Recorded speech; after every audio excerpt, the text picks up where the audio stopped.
பசுமை சஞ்சான் கொடுங்க வீடியோக்குள்ள போகிறது முன்னாடி ஒரு முக்கியமான பதிவு பார்க்க போறாங்க. என்ன அப்படின்னு பார்த்தீங்கன்னா, இப்போ விவசாயிகளுக்கு பெரிய பிரச்சனை அப்படின்னு பார்த்தீங்கன்னா தண்ணி தாங்க.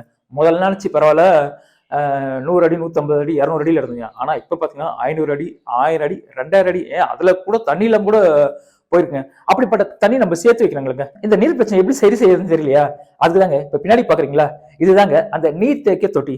இதை பாத்தீங்கன்னா கோயம்புத்தூரை சேர்ந்த கதிரேசன் அப்படின்றவர் வந்து NK ரிங் தொட்டி அப்படின்ற பேர்ல அமைச்சு கொடுத்துட்டு இருக்காருங்க. இவர் பாத்தீங்கன்னா வட்ட வடியிலும் அமைச்சு கொடுத்துக்கிறாரு, சதுர வடியிலும் அமைச்சு கொடுக்குறாருங்க. அதுவும் பாத்தீங்கன்னா சாதாரணமாலங்க வாஸ்து பார்த்து அமைச்சு தராருங்க. இந்த தொட்டில ஒரு சிறப்பம்சம் என்ன அப்படின்னு பாத்தீங்கன்னா, இது ஒன் டைம் இன்வெஸ்ட்மெண்ட் தாங்க. ஒரு தடவை நீங்க செலவு பண்ணிட்டீங்கன்னா போதும், லைஃப் லாங் அப்படியே இருக்காங்க. இந்த தொட்டில இன்னொரு சிறப்பம்சம் என்ன அப்படின்னு பாத்தீங்கன்னா, இருந்த இடத்துல இருந்து இன்னொரு இடத்துக்கும் இந்த தொட்டியை அப்படியே மாத்திக்கலாங்க. உங்களுக்கு இந்த நீர்த்தேக்க தொட்டி அமைக்கணும் அப்படின்னு நினைச்சீங்கன்னா கீழே நம்பர் தருது பாத்தீங்களா, இதுக்கு அவர் தொடர்பு கொள்ளுங்க. அவரே உங்க நிலத்துக்கு வந்து வாஸ்து பார்த்து அமைச்சு தருவாருங்க. வணக்கம், என் பேர் பூவேந்திரன், இயற்கை விவசாயம், காஞ்சிபுரம் மாவட்டம், வாலாஜாபாத் ஒன்றியம். நான் வந்து ஒரு 54 சென்ட்டில் தனியாக வந்து கொய்யாவும் மகாகனியும் போட்டுக்கிறேன். தனித்தனியாக பிரித்து ஒரு 30 சென்ட்டு கொய்யாவும் ஒரு 30 சென்ட்டு மகாகனியும் போட்டிருக்கேன். இந்த கொய்யாவில் வந்து பார்த்திங்கன்னா எனக்கு ஒரு 3-4 வெரைட்டி போட்டிருக்கேன். நாட்டு ரகம், தைவான் பிங்க்கு, இந்த முந்திரி அப்படின்னு சொல்லி ஒரு 3 ரகம் போட்டிருக்கேன். ஈசா மூலிமா கன்று வாங்கினேன். நான் ஈசாவில் வாங்கும் போது ஒரு செம்மரமோ சந்தன மரமோ வாங்கினேன், ஒரு 50 மரம். என்னுடைய மண்ணுக்கு வந்து சந்தன மரமும் செம்மரமும் அந்தளவுக்கு ஈல்டு இல்லை. கொய்யா நல்ல ஈல்டு, நல்ல காசு, டேஸ்ட்டு வந்து நல்ல டேஸ்ட். கொய்யாவில் என்னுடைய பண்ணையில் இருக்கிற காய்களுக்கு வந்து நல்ல மவுசு, டேஸ்ட்டு நல்ல டேஸ்ட்டு. எனக்கு ரெகுலராக நம்ம பண்ணையில் வந்து கொய்யா கிடச்சிட்டே இருக்கும். இப்போதைக்கு இந்த மழைன்றதுனால சரியான மருந்து போட முடியல. கவாத் முறையில் பண்ணி வச்சுருக்கேன். இப்போது ஒரு 15 அடிக்கு ஒரு கொய்யா நட்டுருக்கேன். அது நடுமயத்தில் பார்த்திங்கன்னா சின்ன சின்னதாக இந்த தக்காளி, கத்திரிக்காய், சேப்பங்கிழங்கு அந்த மாதிரி போடுறேன். மரவள்ளி போட்டிருக்கேன். வேலிப்பயிராக வந்து என்னோடய பண்ணை சுற்றி மரவள்ளி நட்டுருக்கேன். ஊடு பயிராக வந்து கேழ்வரகு போடுறேன். இந்த 54 சென்ட்டில் 1.5 கிலோ கேவுரு வரைச்சேன். 55 கிலோ கேவுரு வந்தது. 1 கிலோ 70 ரூபான்னு போட்டேன். 50 கிலோ கேவுரு நீங்கள் கணக்கு பண்ணிங்க என்ன ரேட் ஆகுதுன்னு. ஒரு படி 1 கிலோ வந்து 70 ரூபா. 50 கிலோ கேவுருக்கு எனக்கு இதில் வருமானம் வந்துச்சு. நல்ல ஒரு லாபம் தான். எந்த ஒரு பராமரிப்பு, வெறும் மீன் அமிலமும் பச்சளை கரைசல் மட்டும்தான் அடித்தேன். 2 முறை பச்சளை கரைசல் அடித்தேன், ஒரு முறை கதிர் வரும்போது மீன் அமிலம் அடித்தேன். நல்ல வருமானம். விதைச்ச விதை 1.5 கிலோ இதில் ஊடு பயிராக விதைச்சேன். எனக்கு மெயின் பயிர் கொய்யா வருமானம் வந்துடுது. வர மாதிரி எல்லாத்தையும் ரெடி பண்ணி வச்சுட்டு இருந்தேன். இந்த கொய்யாவோட வயசு வந்து 3 வருஷம் ஆகுது. திண்டுக்கல் அங்கே போய்ட்டு மகளிர் காலேஜில் போய்ட்டு எனக்கு ட்ரைனிங் கொடுத்தாங்க. அந்த முறையில் இது வந்து கட்டிங் போட்டுட்டு ஈல்டு எடுக்கிறதுக்கு இப்போ ட்ரை பண்ணி இப்போ நான் கட்டிங் போட்டிருக்கேன், கலெக்ட் பண்ணியிருக்கேன். அக்ரி காலேஜ் மூலிமா போய்ட்டு, ஆத்மா திட்டத்து மூலிமா போய்ட்டு ட்ரைனிங் எடுத்துகிட்டு வந்தேன். கொய்யாவில் எப்படி இன்னும் அதிகமாக எப்படி மகசூல் எடுக்கலான்னு அவங்க சொன்ன முறையில் வந்து இது பண்ணி இப்போ எடுத்து. நான் ஆல்ரெடி நார்மலாக மரம் வச்சேன், வெட்டக்கூடாது, காய் காய்க்கணும்னு பார்த்தேன். எனக்கு ஆரம்பத்தில் நல்லா சைஸு பெருசாக காய்ச்சிது. மரம் வளர வளர சைஸு கம்மியாகிடுச்சு.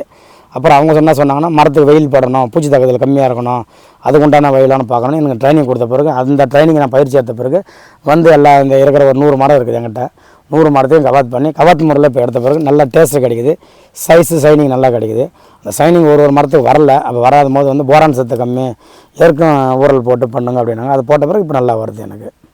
மரத்தை கவாத் பண்ணி கட் பண்ணியிருக்கீங்க? ஆமாம், அந்த கவாத் பண்ணுறது வந்து கட்டிங் பேர் தான் கவாத் சொல்லுவாங்க. இல்லை, நான் இந்த குடமரம் தான் கேள்விப்பட்டிருக்கேன். நீங்கள் புதுசாக? ஆமாம், இப்போ இது கட் பண்ணுறது, மரம் வந்து பெருசாச்சு, கட் பண்ணிவிட்டேன். இதில் வரக்கூடிய புது துளிரை ஒரு 100 துளிர் வருதுன்னா ஒரு 4 துளிர் வளைச்சி வச்சுருவேன். இப்படி கீழே வளைச்சி, அடுத்த மரத்தில் காமிக்கிறேன், கீழே வளைச்சி வச்சுருவேன். தேவையில்லாத மரத்தை கலைங்கெல்லாம் வெட்டிடுவேன். நம்ம காய் அறத்துக்கு ஈஸியாக இருக்கும். சூரிய வெளிச்சம் வந்து நேராக அந்த மரத்தை மேலே போடும், காய் மேலே. காய் வந்து பூச்சி இறங்காமல் நல்லா டேஸ்ட்டாக இருக்கும். அந்த மெத்தடில் சொல்லி கொடுத்துருக்காங்க. அது மாதிரி தான் பண்ணுறேன் நான்.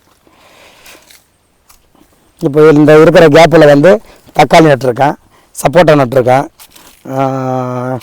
இப்போ இந்த பருவத்துக்கு வந்து இன்றைக்கி நட்டக்கூடிய தக்காளி இது வந்து 2 அடிக்கு ஒரு செடி நட்டுருக்கேன். இதில் குச்சி நடுவேன். இப்போ இது வளர கூட்டி நான் அதுக்குள்ளே இந்த கலர் பண்ணக்கூடிய குச்சிங்களே வச்சு நட்டுட்டு, ஏன்னா வாழை நார்லாம் போட்டு கட்டிட்டுனா எனக்கு தக்காளியும் ஒரு செடிக்கு எப்படி பார்த்தாலும் குறைஞ்சது 7 கிலோ 8 கிலோ எனக்கு ஒரு செடிக்கு வந்துடும். செடி 4 அடி ஹைட்டு 5 அடி ஹைட்டு வரும். என்னுடைய கொய்யா பாருங்கள், இதான் இந்த முந்திரி ரகம் கொய்யா எப்படி இருக்குது பாருங்கள். எல்லாமே என்னுடைய கிளிகளுக்காக கொடுத்துருக்கேன். என்கிட்ட ஈல்டு இல்லை. இப்போ மழைன்றதுனால சரியான இது இல்லை. எல்லாமே இது வந்து தைவான் பிங்க்கு, பச்சை கிளிக்காக நான் நம்ம தோட்டத்தில் வரணுன்றதுக்காக அதுங்களை கொடுத்துட்றேன். காய் வந்து என்னுடைய இது வந்து நல்ல டேஸ்டான இது தான். இது காய் எப்பவுமே என்றைக்கு வந்தாலும் என்னுடைய பண்ணையில் வருஷம் ஃபுல்லாக காய் இருக்கும். என்னுடைய மரம் வந்து எனக்கு எப்போவுமே காய் கொடுக்கும். எப்படி என்ன காரணம் அது? நான் கவாத் பண்ணுற முறையில் இப்போ இந்த மாதம் 4 மரம் பண்ணேன்னா அடுத்த மாதம் 4 மரம் கவாத் பண்ணுவேன். இந்த பறவைக்கு வரணும், அதுங்க சாப்பிட்ணுன்றதுக்காகவே மரத்தை மாற்றி மாற்றி கவாத் பண்ணுவேன். ஒரே டைமில் பண்ண மாட்டேன். இப்போ இந்த மாதம் இது பண்ணேன்னா அது புது துளிர் வந்து காய்க்கிறதுக்கு 3 மாதம் ஆகும். இப்போ அடுத்த மரம் அடுத்த மாதம் நெக்ஸ்ட் மாதம் அப்படி தள்ளி வரும். அந்த ரொட்டேஷன் முறையில் பண்ணுறதுனால என்கிட்ட நீங்கள் எப்போ வந்தாலும் காய் கிடைக்கும். காய் இல்லைன்ற இதுவே கிடையாது. எப்பவுமே ரெகுலராக என்கிட்ட காய் கிடச்சிட்டே இருக்கும். காய் எல்லாமே இருக்காது நம்ம பண்ணையில். காய் எல்லா காயுமே டேஸ்ட் இருக்கும். டேஸ்ட் இல்லாமல் நம்ம தோட்டத்தில் நீங்கள் பார்க்கவே முடியாது. இது வந்து பார்த்திங்கன்னா பூனைக்காளின்னு சொல்லுவாங்க இந்த செடியை, இந்த கொடியை. இதோட பயன் என்னன்னு பார்த்தீங்கன்னா, விதையை வந்து சும்மா நம்ம காராமணி மொச்சை மாதிரி சாப்பிடலாம். அளவுக்கு மீறி சாப்பிடக்கூடாது. இதை நம்ம ஒரு 4 கொட்டை 5 கொட்டை உடம்புல போட்டு சாப்பிட்லாம். ஆனால் வந்து மேக்ஸிமம் நான் ஏன் வச்சுருக்கிறேன்னா, 1 டன்னு ஆட்டு சாணமோ மாட்டு சாணமோ தொழு உரத்தை வந்து கையில் போட்டுட்டு அந்த அந்த தொழு உரத்தில் வரக்கூடிய என்ன சத்து நம்ம செடிங்களுக்கு கிடைக்குமோ 1 கிலோ விதையை போட்டு இந்த கைனியில் வளர வச்சு இந்த கொடியை அப்படியே இலையும் சேர்த்து ஏர் ஓட்டிட்டு சனப்பு மாதிரி ஏர் ஓட்டிட்டு நம்ம விவசாயம் பண்ணோமா, ஒரு டன்னு ஆட்டு சாணியில் போட்டு வரக்கூடிய வருமானம் இந்த கொடி செடியே நமக்கு கொடுத்துது. பூனைக்காளி இது பேர். இந்த கொட்டை வந்து கருப்பாக இருக்கும். அவரைக்காய் மாதிரி கொத்து கொத்தாக காய்க்கும். மொச்சை கொட்டை அவரைக்காய் மாதிரி கொத்து கொத்தாக காய்க்கும். இது வந்து இந்த விதையும் எடுத்துக்கிறாங்க. கர்நாடகாவில் ஐசிஆரில் பில் போட்டு வாங்கிட்டு வந்தோமா, அவங்களே விதையை கொடுத்தா எடுத்துக்கிறாங்க. நீ தனிப்பட்ட முறையில் எடுத்தால் அவங்க வாங்க மாட்டாங்க விதையை. அவங்க மூலியமாக பில் போட்டு விதை வாங்கிட்டு நம்ம தோட்டத்தில் போட்டுட்டு பர்மிஷனோட அவங்க கவர்மெண்ட் இதோடு எடுத்துக்கினா நமக்கு இன்னொரு வருமானமும் கிடைக்குது. 4 மாதம் நம்ம காய் எடுத்துக்கலாம். சனப்பு பறிச்சிட்டு நம்ம 40 நாள் இருக்கிற மாதிரி இது ஒரு 100 நாள் அப்படியே இருந்தோமா காய் வந்துடும். ஆல்ரெடி மொத்த வேலையை அதிகம் கொட்டிடும். அந்த வயசு முடிஞ்சோன்னா கொட்டிடும். விதையை மட்டும் நம்ம பொறிக்கிறதுனாலே போதும். விதையை அவங்களுக்கு திருப்பி ரிட்டர்ன் கொடுத்துடலாம். நீங்கள் உங்கள் பக்கத்தில் யாருக்கு வேணாலும் விற்கலாம். நல்ல ஒரு கைனிக்கு வந்து நல்ல சத்து இது ஐயா. உளுந்து விரைச்சி நம்ம ஓட்டுற மாதிரி பலதாவணையும் பயிர் போட்டு ஓட்டுற மாதிரி இதுவும் ஒரு மெத்தட். இதையும் போட்டு ஓட்டலாம். இதோட ரிசல்ட்டை நான் பார்த்துட்டேன். ஒரு பாத்தி நான் பார்த்து ஓட்டிட்டு இதோட பலனை நான் எடுத்துட்டேன். நானும் விதை வச்சுருக்கிறேன். என்னோடய யூஸுக்காக வச்சுருக்கிறேன். நான் மக்களுக்கு சொல்லணும் அப்படின்றதுக்காக நான் எனக்காக வச்சுருக்கேன். இது பார்த்திங்கன்னா மஞ்சள் ஐயா. இந்த ஒரு 6 வகையான மஞ்சள் வச்சுக்கிறேன். கஸ்தூரி மஞ்சள், அந்த மாதிரி நாட்டு ரகம், குச்சி ரகம், அந்த மாதிரி ஒரு 6 ரகமான மஞ்சள் செடியை வந்து எனக்கு விதை நிறுத்திக்காக வாங்கிட்டு வந்து இங்கே வச்சுருக்கிறேன் ஐயா. இது ஒவ்வொன்றும் ஒரு குவாலிட்டி ஐயா இதில் வச்சுக்கிறதுல. மஞ்சளில் என்னுடைய ஓன் யூஸுக்காக வச்சுக்கிறேன் ஐயா. இதில் இந்த பக்கம் பார்த்திங்கன்னா மகோகனி மரம். இது ஒரு 100-110 மரம் இருக்குது. 3 வருஷம் ஆகுது. மரம் எல்லாமே 30 அடி வளர்ந்துடுச்சு. மரத்துலேருந்து நம்ம வருமானம் எடுக்கணும் அப்படின்றதுனால இப்போ மெழுகு வாங்கி வச்சுருக்கேன். மரத்துக்கு 4 செடி வச்சுருக்கிறேன் நான் ஈசா மூலிமா வாங்கி. அதுக்கு முன்னாடி ஊடு பயிராக எலுமிச்சை வச்சுக்கிறேன். இப்போ எலுமிச்சை 1-2 தரமாக செடி வருது. ஒரு இடத்துல செடி சரியில்லை. சரி என்ன பண்ணலாம் அப்படின்னு வச்சு பார்த்த பிறகு ஈசாவில் ஒரு ஐடியா கொடுத்தாங்க. நீ இந்த மரத்தை கூடவே நீ மெழுகு போடுறா நல்லா வருமானம் வரும், ஆனால் 3 வருஷம் ஆகும்னாங்க. சரி பரவாயில்ல, 3 வருஷம் கழிச்சு நம்ம இதை போட்டுக்கலாம். இதுதான் அந்த பூனைக்காளி சொன்னாலே அதோடய செடி இந்த மாதிரி தான் இருக்கும். இந்த செடிக்கு வந்து நோய் வந்துடுச்சு. இது ஓரமாக இருக்கிறதுனால இலை இந்த மாதிரி மஞ்சள் கலரில் வரக்கூடாது. ஃபுல் அண்ட் ஃபுல் இந்த மாதிரி கருப்பாகவே இருக்கணும். இலை இந்த மாதிரி கலர்லேயே இருக்கணும். இது வந்து இப்போ இங்கே நான் இந்த ஓரமாக இங்கே போட்டதுனால இது ஏதோ ஒரு பக்கத்தில் இருந்து ஒரு நோய் தொற்றி இந்த நோய் வந்துச்சு. இது அழிச்சிடணும். இதுலேருந்து விதை எடுக்க மாட்டேன். இது க்ளோஸ் பண்ணிவிடுவேன். இதிலேருந்து எடுக்கிறது விதை வந்து தரமான விதை வராது. இப்போ ஓரமாக இருக்கிறதுனால இது மூடாக்கு போட்டதுனால இந்த செடிங்கள் இந்த கவாத் பண்ண கட்டைங்கள்லாம் வந்து மக்கிறதுக்காக மூடாக்கு போட்டால் அதில் எப்படி ஒரு விதை மிஸ் ஆகி இதில் வந்துடுச்சு. இது தரமாக இல்லை. இது நமக்கு இல்லை. இது மாதிரி தான் வரும். கொடி வந்து இது மாதிரி தான் வளரும். இருக்கிற எல்லா இடத்துலையும் பரவிடும். இது இந்த பக்கம் வந்து பார்த்திங்கன்னா முழு நெல்லி வச்சுருக்கிறேன். ஈசா மூலிமா வாங்கி முழு நெல்லி வச்சுருக்கேன். ஒவ்வொரு லைனுக்கும் அப்படியே முழு நெல்லி வச்சுருக்கேன். இது வந்து வெத்தலை கழுங்கு ஐயா. இது வெத்தலை கழுங்கு நம்ம பொங்கலுக்கு சேல்ஸ் பண்ணுவாங்க. இது உள்ளே தான் மண்ணுக்குள்ளே தான் இருக்கும். இது 1 வருஷம் 1.5 வருஷம் கிட்ட ஆகும் இது காய் பிடிக்கிறதுக்கு. நான் வச்சு இது 1.5 வருஷத்துக்கு மேலே ஆகுது. இன்னும் காய் நோண்டி பார்க்கல. இதுவும் நல்லா இருக்கு ஐயா. இப்போ இந்த பொங்கலுக்கு நான் எடுத்துருவேன். இதை ஒரு 4 மாதம் கழிச்சு. என்னுடைய பண்ணை ஓரத்தில் கிளியர் செடி வச்சுருக்கிறேன். தேக்கு வச்சுருக்கிறேன். இந்த பக்கம் பார்த்திங்கன்னா எனக்கு மெயினாக பனை வச்சுருக்கேன். தென்னை ஒரு பக்கம் இருந்தாலும் பனை மரம் நிறைய வளர்க்கணும்னு நான் ஏற்பட்டு இப்போ ஒரு 100 மரத்துக்கு மேலே என்னுடைய பண்ணையில் பனை விதையை போட்டு பனங்கன்று வச்சுருக்கேன். அது போக நான் வெளியிலேயும் நிறைய பனை விதைங்களை என்னுடைய சொந்த உழைப்பில் காசில் வாங்கி பொது ஏரிங்களில் வந்து எத்துமா நட்டுருக்கேன். ஸ்கூல் பசங்களை வச்சு ஃப்ரீயாக போய் விதை வாங்கி கொடுத்து நான் நட்டுருக்கேன்.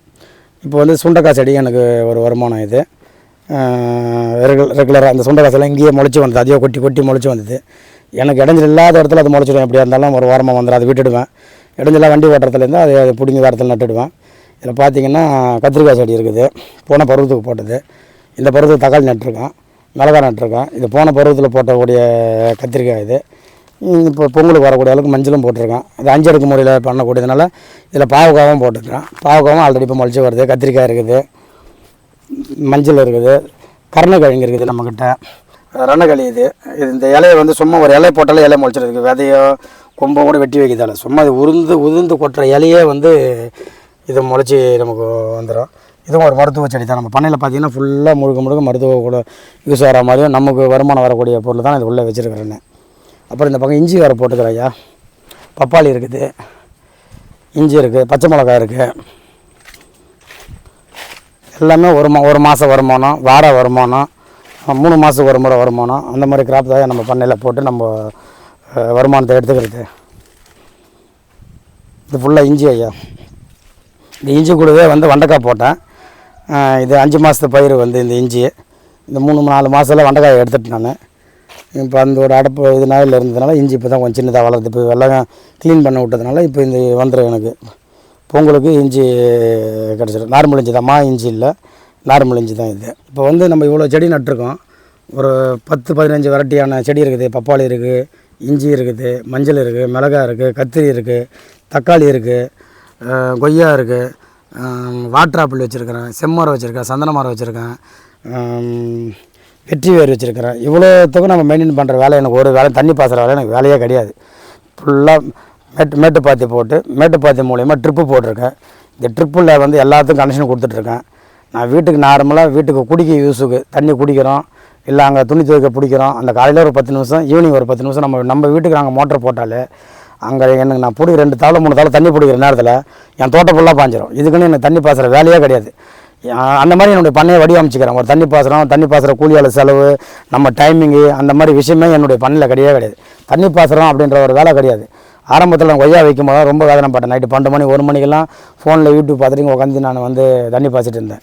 இன்றைக்கி வந்து டெக்னாலஜி பயன்படுத்தி இப்போ இன்றைக்கி சொட்டு நீர் வந்து நம்ம ஆத்மா திட்டத்தின் மூலிமா ஃப்ரீயாக வாங்கியிருக்கிறேன். நான் இந்த இதில் தோட்டக்கலை மூலிமா ஃப்ரீயாக வாங்கியிருக்கிறேன். நான் தோட்டக்கலையில் நம்ம பண்ணை வந்து பார்த்து சரி நல்லா பண்ணுறேன் அப்படின்னு சொல்லி எனக்கு சிறு விவசாய கார்டு பதிவு பண்ணி எனக்கு 1,30,000 மேலே எனக்கு ட்ரிப்பு வந்து எனக்கு ஃப்ரீயாக கொடுத்துருக்குறாங்க. நான் 2 ஏக்கரம் சொட்டு நீர் ட்ரிப்பு ஃப்ரீயாக போட்டேன். 2 ஏக்கரம் தண்ணி பாய்ச்சுற வேலையாக கிடையாது. அங்கங்கே வாழ்வேன், நம்ம வேண்டானா மூடுறதான் வேல்வேன், அவள் தான்.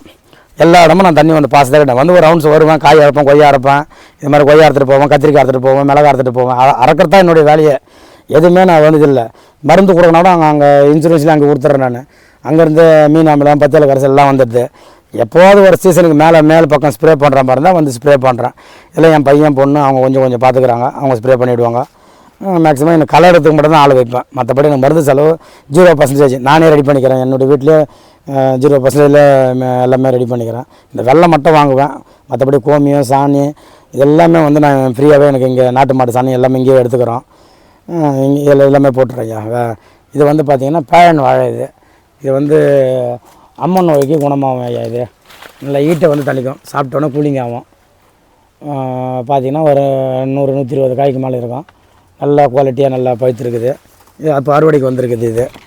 இது அந்த பக்கம் பார்த்திங்கன்னா இந்த பக்கம் ஃபுல்லாக பேழன்னு, அந்த பக்கம் செவ்வாழை வச்சுருக்கேன், கற்பூர வாழை வச்சுருக்கேன். அது போக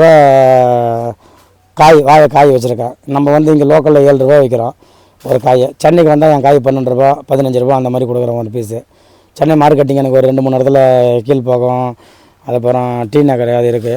சோழிங்கரில் ஒரு வார சந்தையில் போடுறோம் இயற்கை விவசாயத்தில். இது போக காஞ்சிபுரத்தில் எங்களுக்குன்னு தனியாக இயற்கை விவசாயத்துக்குன்னு சொல்லி ஒரு குரூப்பு கேட்டு நாங்கள் கலெக்டர்கிட்ட மனு கொடுத்துருக்கோம், கடை கொடுக்க சொல்லி. காஞ்சிபுரத்தில் எங்கேயோ ஒரு இடத்துல எங்களுக்கு ஒரு கடை கொடுத்தாங்கன்னா இன்னும் கொஞ்சம் வாழ்வாதாரம் நல்லாயிருக்கும். அது மூலிமா எங்களுடைய மார்க்கெட்டிங் இன்னும் எங்கள் கிராமத்துக்கு சிட்டிக்கும் பார்த்திங்கன்னா காஞ்சிபுரம், அதனால் சேல்ஸுக்கு எங்களுக்கு இன்னும் நல்லாயிருக்கும். டைமிங் இன்னும் கொஞ்சம் மிச்சமாகும். அதை பண்ணி தரேன்னு சொல்லிக்கிறாங்க. அது கிடைச்ச பிறகு எங்களுக்கு கொஞ்சம் நல்லாயிருக்கும். இது போக வந்து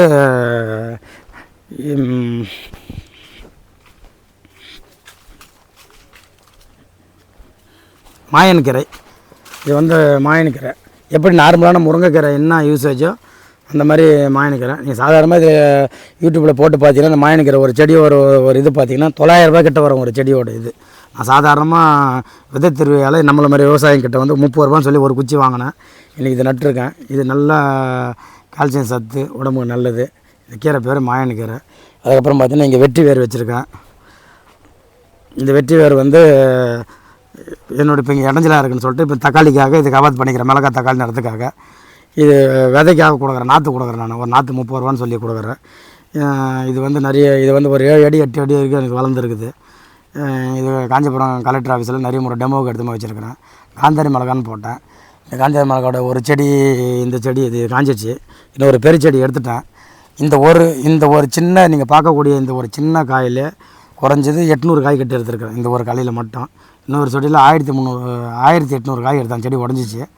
1800 காய் எடுத்து கலெக்டர்கிட்ட நான் காமிச்சு இது பண்ணிக்கிறேன். காஞ்சிபுரத்தில் இந்த ஒரு கல்லில் 800 காய் எடுத்துருக்கிறேன். 6 முறை இதில் காய் எடுத்துருக்கிறேன். காய் வந்து வானத்தை பார்த்த மாதிரி காய்க்கும். சின்ன சின்னதாக மேல் நோக்கி இருக்கும். சின்ன சின்னதாக இருக்கும். நல்லா காரம். காந்தாரி மிளகாய், காஷ்மீர் காந்தாரி மிளகாய் நல்லா ஒரு நம்ம மண்ணுக்கு நல்லா வருது. இந்த இடத்துல ஒரு டெமோக்காக வாங்கி இது நட்டது. இது நல்லா இருக்குது. எல்லாமே பயிற்சிக்காக முதல்ல நம்ம நட்டால் தான் நம்ம சொல்ல முடியும். அதனால் இது நட்டு பார்த்துட்டு நல்ல ஒரு ரிசல்ட்டு தான் ஐயா. முழுமையாக எங்கேயும் நீங்கள் பார்க்குறீங்க பார்த்தீங்களா, எங்கேயுமே இருக்காது. நீங்கள் நார்மலாக நடந்து வரும்போது எனக்கு கஷ்டமாக இருக்குது. எங்கன்னா சூளை மிளகா நாற்று நட்டுருவீங்க, மெரிச்சிடுவீங்களோ என்ன ஏதுன்னு உங்களுக்கு வந்து எல்லாமே பில்லாவே தெரியும். இது வந்து மிளகா நாற்று. இது ஒரு நாற்று 2 அடிக்கும். எனக்கு தெரியும் எங்கே நடனம், எங்கே காலை வைக்கணும்னு. அதே மாதிரி அந்த ட்ரிப் ஓஸ், இந்த கருப்பு ஓசை ஃபுல்லாக மிளகா நாற்று தான். இந்த ஓரத்தில் பார்த்தீங்கன்னா கத்திரிக்காய், இது மேலே பார்த்தீங்கன்னா மிளகா, இது பார்த்தீங்கன்னா காவாட்டம் செடி பூ, இது தேனீக்கள் வரதுக்காக ரோஜா செடி வாங்கி வச்சுருக்கிறேன். இன்னும் மல்லி வச்சுருக்கேன். இது உள்ள இன்னும் லோடு பண்ணுறதுக்காக, இருக்கிற இடம்லாம் வைக்கிறதுக்காக. அங்கே பார்த்தீங்கன்னா வாட்டர் ஆப்பிள், அங்கே எல்லாமே என்ன கிடைக்குதோ எல்லா பொருளையும் இதை தந்து இதில் வைக்கிறேன்.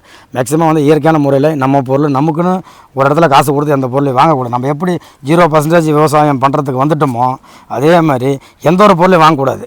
இப்போ என்கிட்ட சாத்துக்குடி இருக்குது, மாதுளை இருக்குது. இப்போது நார்மல் ஆப்பிள் எடுக்கும்போது வாட்டர் ஆப்பிள் நம்ம தோட்டத்தில் வரும்னு தெரிஞ்சு வாட்டர் ஆப்பிள் வச்சுருக்கிறேன். மரவள்ளி வச்சுருக்கேன், வாழைக்காய் வச்சுருக்கிறேன், வாழைப்பழம் வச்சுருக்கிறேன், அன்னாச்சி வச்சுருக்கிறேன். எல்லாமே நமக்கு என்ன தேவை, நம்ம என்ன சாப்பிட்ணுன்ற ஒரு டார்கெட் பண்ணுறோமோ அது நம்ம பண்ணையிலே வச்சு. நம்மக்கிட்ட எல்லாம் இருக்குது. தண்ணி வசதி, மண் வசதி, பராமரிப்பு எல்லாம் இருக்குது. ஆல்ரெடி என்கிட்ட வந்து வேறு வெத்தலை இருக்குது. இது வெள்ளை வெத்தலை. இது ஒரு செடி காசு கொடுத்து வாங்கிட்டு வந்துக்கிறேன் கவர்மெண்ட் பண்ணையிலேருந்து. இது காவட்டம் பூ, இதெல்லாம் ரோஜா செடி. இப்போ இது நடுறதுக்காக இதோட குழித்தட்டு நானே விதை போடுறேன். இங்கேயே விதை எடுத்து நானே பண்ணுறேன். அதை கோவக்காய் செடியாக போட்டு பார்த்தேன் நான். அதுவும் வந்திருக்குது. அதுவும் நட போகிறேன். இங்கே பதியம் போகிறதுல நானே இப்போ ட்ரைனிங் எடுத்து கொஞ்சம் கொஞ்சமாக போட்டிருக்கேன். கற்றுக்கிறேன். பதியம் போகிறதுல இப்போ கற்றுக்கிறேன். விதையெல்லாம் நானே போட்டுக்கிறேன். 1 2 மிளகா, கத்திரிக்காய் இங்கே போடுறேன். யார் கேட்டாலும் இங்கே ஃப்ரீயாகவும் கொடுத்துட்றேன். என்கிட்ட இருக்கிற வெரைட்டி நாட்டு ரகம் எது வந்தாலும் அவங்களும் விதை கொடுத்தாலும் பராமரித்து போட்டு கொடுக்குறேன்.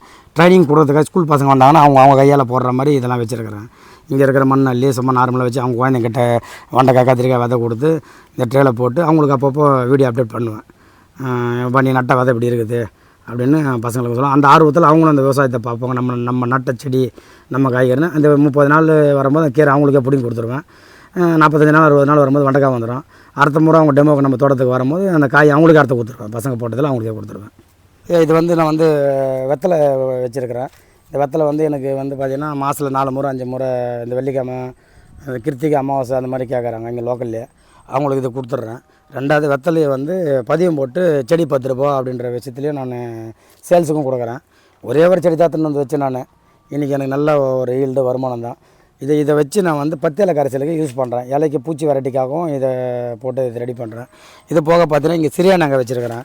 இந்த சிறியானங்கையும் நான் அந்த பூச்சி வெரைட்டியில் போட்டு கசப்பு தன்மைக்காக இதையும் நான் போடுறேன். நான் சிறியானங்கையா இதுவும் நான் வந்து பூச்சி வெரைட்டிக்கு பயன்படுத்துகிறேன். இந்த வெத்தலை, சிறியானங்காய், ஆமணக்கு, பப்பாளி, நொச்சிலி, கறிவேப்பிலை, வேப்பிலை, துத்தி, நுணா, கிளியோரை செடி இது எல்லாமே உடச்சி போடுறேன். என்ன இருக்குது செம்பருத்தி எல்லாமே ஊரலில் வந்து நான் வந்து ஒரு 20-30 வகையான இதை வந்து பத்தில கரைசலுக்கு போட்டு கோமியத்தில் போட்டு 60 நாள் 70 நாள் ஊற போடுறேன். தேவையான போது அதை ஃபில்டர் பண்ணி எடுத்துக்கிறேன். மற்றபடி ஊறிட்டே இருக்கேன் ஐயா. பூச்சி வெரைட்டிக்காக இந்த இலைங்களை போட்டு என்னுடைய பண்ணையில் இருக்கிற இலைங்களை வரைக்கும் போட்டுக்கிறேன். அதுக்காக இந்த இடத்த ஒதுக்கி வெத்தலைக்காக வச்சுக்கிறேன் மெயினாக. நெக்ஸ்ட் ஐயா தாண்டிக்கான ஒரு மரம் இருக்குது ஐயா. அதோட விதை இது வந்து சோப்பு நுரை வரும். இந்த காய் இந்த கொட்டையில் வந்து பார்த்திங்கன்னா சோப்பு நுரை வரும்.